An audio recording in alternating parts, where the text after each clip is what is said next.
Good night through Papua New Guinea. Welcome and thank you for joining me here on Sports Scene. Look, friendly reminder to you all around the country, please do not congregate to sporting venues, but if you have to, please take necessary precautionary measures at all times. I know sporting activities in most parts of the country are slowly getting into very short seasons, although the nation's capital alone has been very much affected with the spike in COVID-19 confirmed cases. Otherwise, bigger competitions such as Digital Cup will be seeing some action as well this weekend, so that's something to look forward to. And National Soccer League, that's right, National Soccer League has been given the green light to resume competition starting this Saturday, the 8th of August, although they won't be accommodating spectators as well. Now, you can follow the games. You can show your support, but do so in whatever way you can, because turning up at the venues, they will definitely not allow you in. So follow them online, or I hear they will be live streaming as well. So check that out as well. Otherwise, you can tune in to Sports Scene to catch whatever you miss. All right, that's it for now. But in the lineup tonight, we have Visigo Netball Association in Galu, marubu, RIgo Central Province. Cricket PNG wins award. Kumul number 85, Bal Numapo passes on, and we got another memorable sporting moment in store for you from the vault. But before we get too carried away, let's look at the scoreline from last week. We start with the Telstra Premiership Round 12. Now the Rabbitohs there, South Sydney Rabbitohs beating St. George Illawarra Dragons 32 points to 28, and the Warriors beating West Tigers 26 points to 20 there. Moving right along, the Sharks recorded a 10-point margin win there over the Brisbane Broncos. That's 36 points to 26. Brisbane Broncos actually are yet to actually record another win there, but I hope they come around this time and record something to be happy about for the Broncos fans here in Papua New Guinea especially. All right, so Sydney Roosters there, my team that is, 18 points beating the Gold Coast Titans with 18 points to 12. And moving right along, we have the Canberra Raiders there, 14 points defeating North Queensland Cowboys, and competition leader Penrith Panthers recording a 42-12 win over the Manly Seagulls. And Parramatta Eels defeated Canterbury Bulldogs 18 points to 16, and Melbourne Storms 26 points defeating the Newcastle Knights on 16 points. There you have it. Now we begin with some good news from Cricket PNG. The Cricket PNG once again received a prestigious global award for its BSP School Cricket Program for works done in 2019. This is in fact the third time for CPNG to receive this award, with the first two awards in 2010 and 2011 consecutively. Now BSP School Cricket so far boasts a participation of over 1.5 million across 11 provinces and has created the pathway for some to even go on to represent the country. Now, half the men's and women's national teams are made up of players who have come through the school cricket program, and it is by far the largest junior school program. With the continued support from BSP, it continues to drive cricket right across the country. So congratulations to CPNG there. We'll head out for a break now, and up next, we check out what Visigo Netball Association in RIgo has been up to.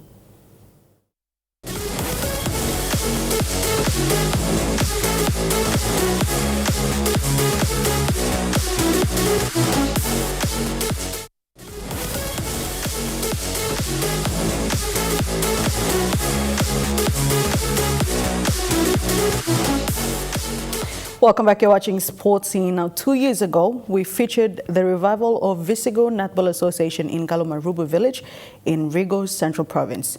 The association has seen positive growth since then, and this next story shows the milestone Visigo has reached with an added feature, a new netball court.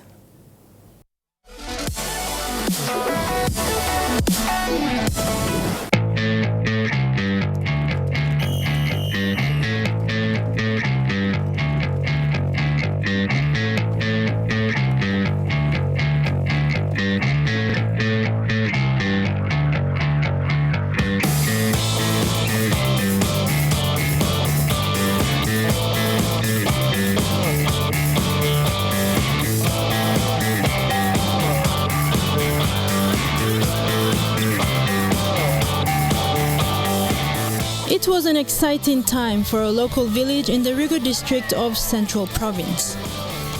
Galu, marubu, 2 hours drive from Port Moresby along the Magi Highway, witnessed the dawn of a new era for netball in the Bugle Bay area.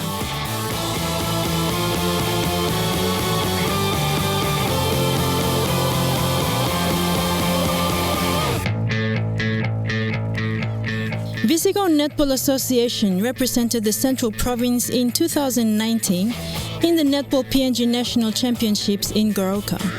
They returned as the overall champions of the tournament. It was a win that motivated a vision which bore its fruits last weekend. A new netball court, leveled to recognize standards, was erected and officially opened by the Governor of Central Province. And what's most inspiring about this court? They built it themselves at a cost of about 35,000 kina.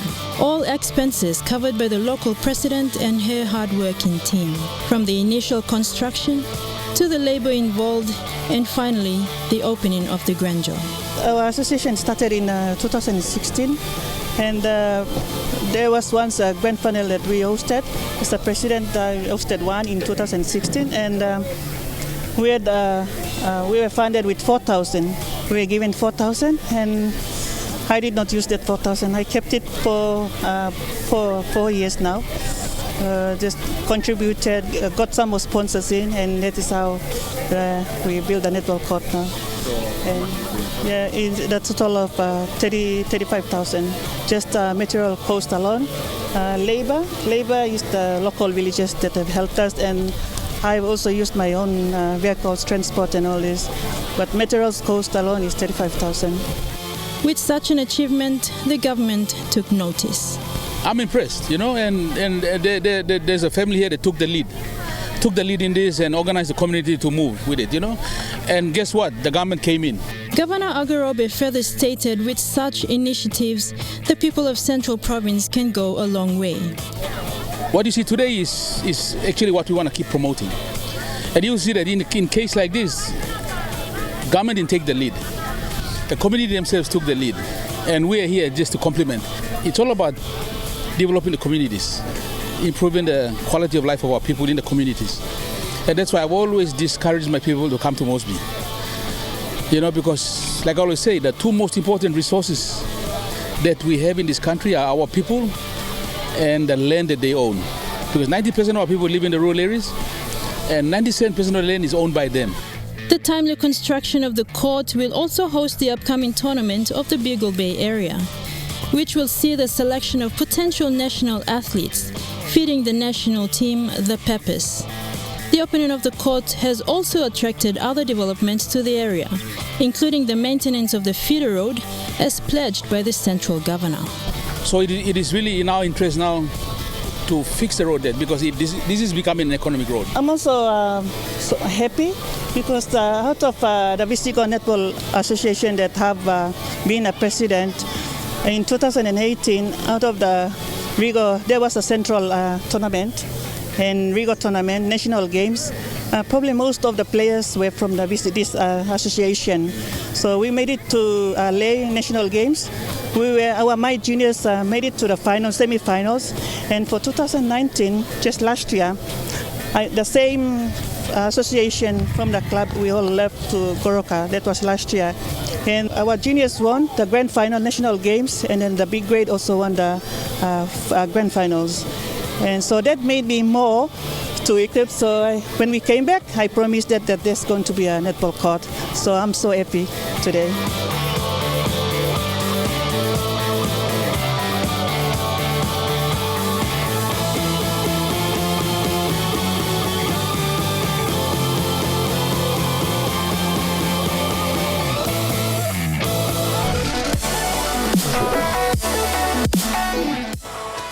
Incredible Visigo Netball Association there. We've actually covered the story of them putting on a competition, coming together and trying to revive the competition 2 years ago, and now they have a brand new court, of course, through the hard work of all the villagers and the association itself. Congratulations and well done, Tracy Killer, President, and all your hardworking team as well.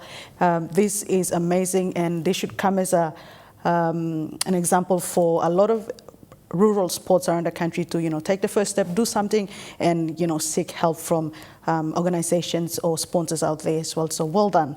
We'll go for a break now, and on the other side, Jeremy Moggy joins us with The Vault.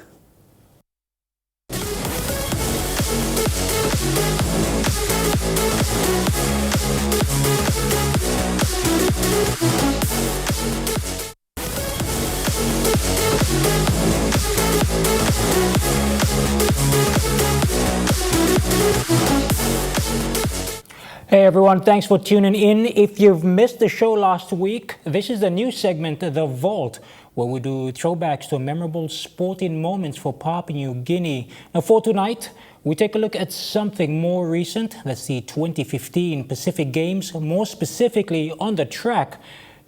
And even more specifically than that is the men's 400-meter final. Let's take a look.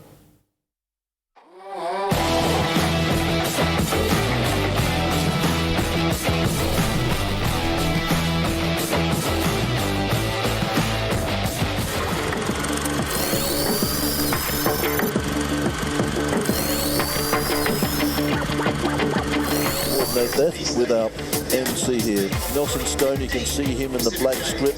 He'll be running in lane number 3.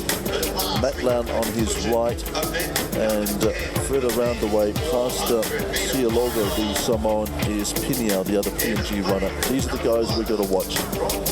Tamilao then, Tonga, a 51.24 qualifying time to make the final. Running the number 1 lane, the tightest of the lanes. Muha, a 51.25. This man in lane number 3. Nelson Stone.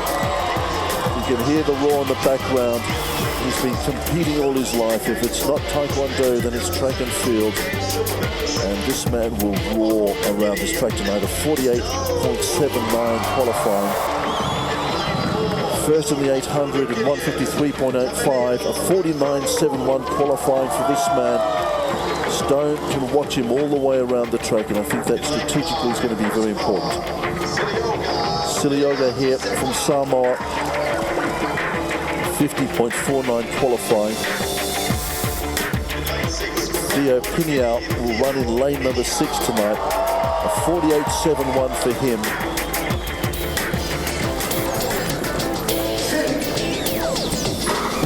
And they're racing in the men's 400 metres, pretty even off the gun. Looks like Pinau has begun to move up a little bit at the moment. And also making a move is Stone. He's got up alongside of Matlan already. We can see Pinau up in front of him, and Stone is beginning to reel them in. There's Pinau, gone past the Vanuatu runner. Stone is making a move. 200 metres to go. Stone is beginning to reel them in. Pinau is there as well. Stone moving. There's Stone. Pinau, PNG moving into the top 3 positions. It's all Nelson Stone at the moment. How's the energy? How's the strength? PNG, 1, 2, 3. Looks like Samoa in 4th, but Nelson Stone is bringing them home. Out in lane number 7 is Snellau. Matt Lam is 3rd, but Nelson Stone, no doubting our winner. And he looks for the acknowledgement, and there's the roar from the man. He's back. Nelson Stone. Well, the strength and determination and peaking at the right time really paid off. Reminiscent of what he did 4 years ago. Nelson Stone is back, all in black tonight. He meant business. It was a powerful run. He had them covered, and I tell you what, I reckon he was in the best lane. You could see what was going on. An emphatic winner. There it is, a 47.56, Bob. Well, both Theo Piniao and Kimini Matlown have not run their fastest tonight, whereas that's Nelson Stone's best for the year. Well, as the crowd celebrate here at the BSP Stadium, it's been a big night for Papua New Guinea. Some wonderful medals run and won.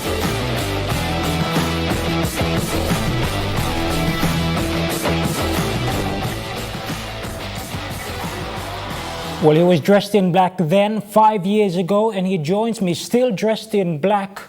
Nelson Stone. Yeah, that was a really good flashback. Yeah, a lot of emotions right now. Brings back a lot of memories for you? A lot of memories, yeah. Well, when you won, now the entire country, I can imagine there must have been a lot of pressure on you, on home soil. Papua New Guineans all around were watching the Pacific Games here. It had been a long time since we've hosted, and there was that national pride. What were you feeling just even before the race started? What was it like for you? Definitely, it was a nerve-wracking moment, a nerve-wracking day for me. I had to fast the whole day. Just so that I can be, mentally and spiritually strong. But I was really, really nervous. I'll be honest, I was scared. I was definitely scared, knowing that, Tia Pineo and Kamina Matlan were in their best shape going into the race and the year, as a whole. So I was really, really nervous. But, I kept on believing in myself that, I can get the job done.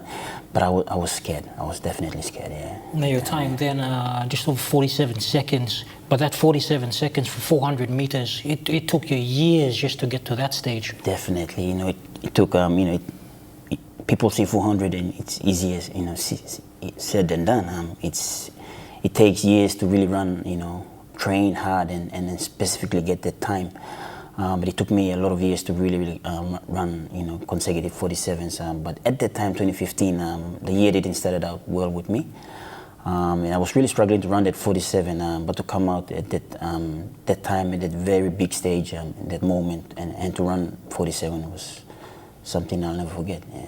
Now, of course, the gold medals that you'd received, and there we can see right now, carrying the PNG flag, like you've said, that feeling of pride must have just, words can't explain. When I look at that, I was 31 years old back then. I'm 36 now. All I can say is, 31 years of my life was put into that one moment. Yep, that's how I can describe that moment. We're going to take a look at that 47 seconds again, and I want you to tell me what was going through your mind at every single stage of that run, because I would imagine that just walking out and then hearing your name, that your adrenaline levels would have been so high at that point in time as well. Very high. It was really high, yeah. Well, let's just take a look at those highlights again from the 16th of July 2015, and because there had been stiff competition, not just from our own local runners, but from the rest of the Pacific leading into this event. Yeah, we had the Tongan runner and also the Samoan runner. They were both in the finals. I think the Samoan 400-meter runner also won in 2013 mini Pacific game. I think it was in Wallis and Futuna. I didn't take, but I was injured.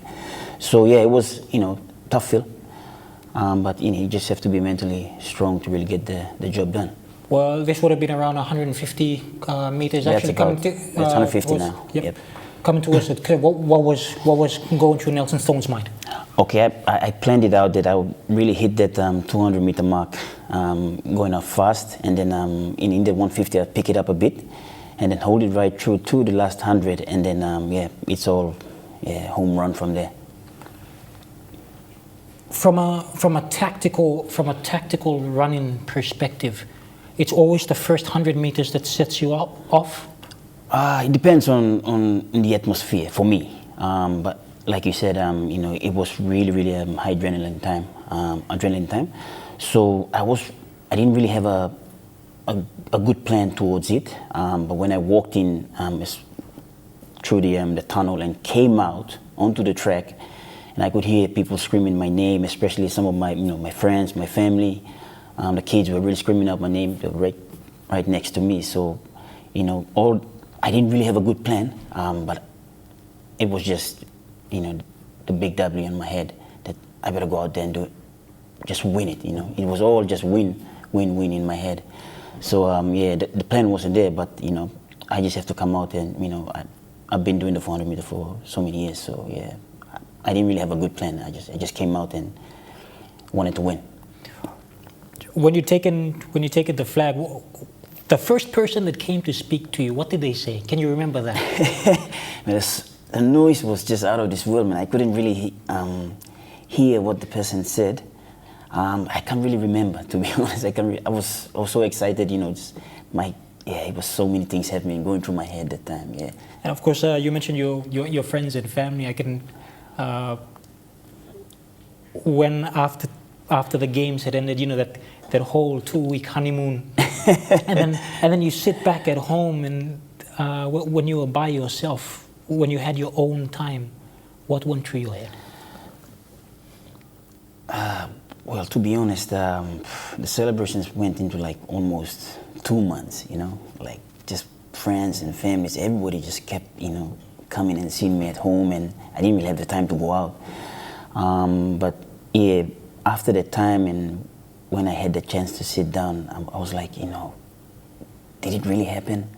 You know, like that was one of the best moments in my life, you know, like, I mean, Olympics for me is my greatest achievement, but the Pacific Games 2015 was right up there with my Olympic dream, but it was unreal, you know. I can't describe the feeling. It's just something that, you know, I wish I could just do it all over again. Delson Stone, the 2015 Pacific Games were the best ever games hosted in the region, and that performance was definitely one of the best. Thank you very much for joining us here on Sports Scene on The Vault. Thank you. We'll head for a break now, and we'll wrap things up with Dinny Rose when Sports Scene returns.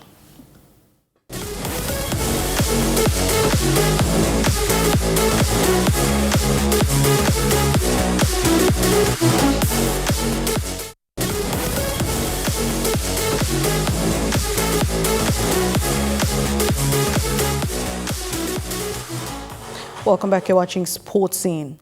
To Rugby League, the PNG Rugby League fraternity lost one of its own earlier this week following a severe stroke. Former PNG Kumul captain Bal Numapo will be remembered as an icon in the 80s and 90s, having debuted for Papua New Guinea on August 5th, 1984 as PNG Kumul number 85 against Great Britain in Mount Hagen as a centre. He went on to represent PNG on 14 more occasions, scoring 4 tries, kicking 18 goals and a field goal. Numapo was even part of the rest of the world team that played against Australia in 1988, and he later secured a 1-year contract with NRL club Canterbury Bulldogs and played 3 games. He will be missed by the fraternity and would like to convey our deepest condolences to his family at this time.